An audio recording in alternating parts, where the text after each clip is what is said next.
Jim Edmonds lashed out at his ex-wife Meghan King following Tuesday's episode of her podcast Intimate Knowledge.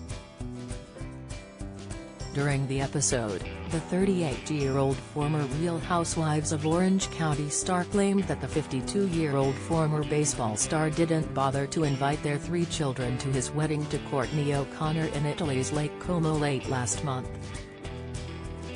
In a statement to People, a representative for Jim described his ex-wife's comments as constant harassment and said they were both disgraceful and pathetic at the same time.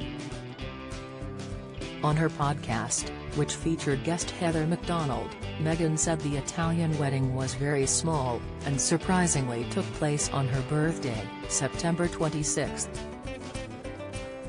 She was complimentary toward Courtney, saying that the bride's dress was beautiful, and she said that hopefully their marriage will last, unlike his 3 previous marriages.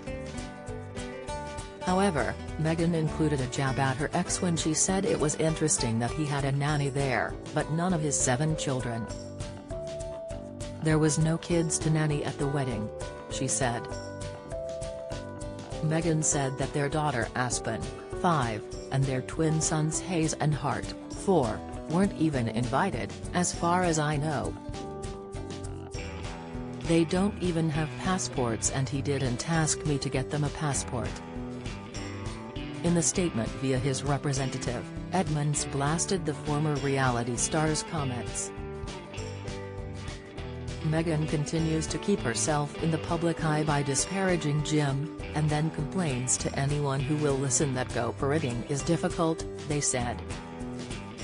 Meghan needs to focus on getting the help she needs to lead a productive and meaningful life. Notably, the statement did not directly contradict Meghan's claim that their children weren't invited to the Italian wedding, or offer any reason why they didn't attend. Elsewhere in her podcast, Meghan shared that she and Jim now have a frosty relationship in which they no longer communicate with each other. However, she claimed that it could previously be fiery when explaining why she got a temporary restraining order against him in June of this year. In court documents previously obtained by People, Meghan claimed that she had to endure frequent and consistent verbal abuse from the retired athlete. She claimed that he violated their parenting plan by being verbally abusive to her both via digital means like text messages, and even in person, sometimes in the presence of minor children. On her podcast, Meghan explained that a compromise made the restraining order a consent order, which also makes demands on her conduct. "We ended up turning it into a consent order that has all of the same terms as a restraining order, but now it's reciprocal, so I have to follow it as well," she explained.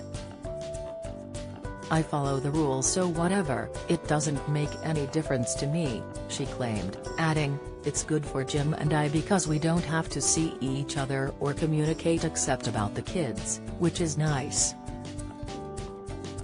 Meghan said the mutual order had significantly improved her relationship with Jim, as he had allegedly let their disagreements spill over into communications with their children's school. Prior to the order, she claimed he had sent some nasty messages, but in one particularly mortifying instance, he replied all to my son's class and said that I suck. He replied all to my son's class, a big, huge email for a parent-teacher sign-up sheet, and said you all can see how much my ex-wife sucks, she said. Luckily, some of the parents included in the email thread sent her messages of support, though she didn't even know who they were because her children had just recently started attending the school. The couple originally separated in October 2019, 5 years after getting married, in the wake of cheating rumors that dogged Jim. They finalized their divorce in May 2021.